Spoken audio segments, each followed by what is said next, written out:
సర్దార్ సర్వాయి పాపన్న స్ఫూర్తితో నేటి సమాజం ముందుకు పోవాల్సిన అవసరం ఉందని మాజీ మంత్రి సుదర్శన్ రెడ్డి అన్నారు.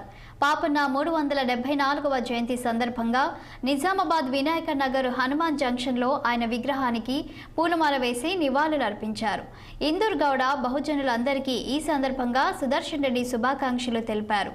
తెలంగాణ గడ్డలోనే తిరుగుబాటు పౌరుషం ఉందన్న ఆయన, పౌరుషానికి ప్రతీక అయిన సర్వాయి పాపన్న గౌడ్ నిరంకుశ పాలనను అంతమొందించే లక్ష్యంతో ముందుకెళ్లారని గుర్తు చేశారు.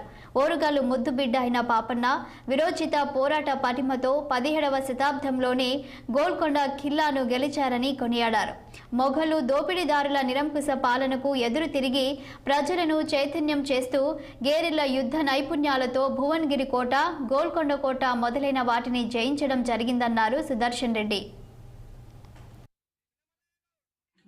మన పిల్లల్ని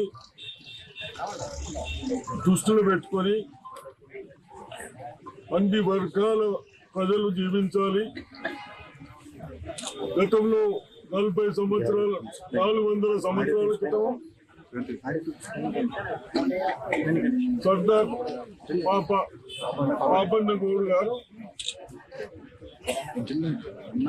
ఆ ముగ్గులి రాజులతో పంట పండినా పండకుండా మనకు ట్యాక్సులు వేసుకుంటూ ఇబ్బంది పెడుతూ, అదేవిధంగా భూములు లేక కళ్ళు వృత్తి మీద కూడా ఆధారపడి ఉన్న కార్మికులకు కూడా ట్యాక్సులు వేసుకుంటూ, చెట్టు గీసిన దానికి ట్యాక్సులు కట్టుకుంటూ ఆ విధంగా ఇబ్బంది పెట్టారే.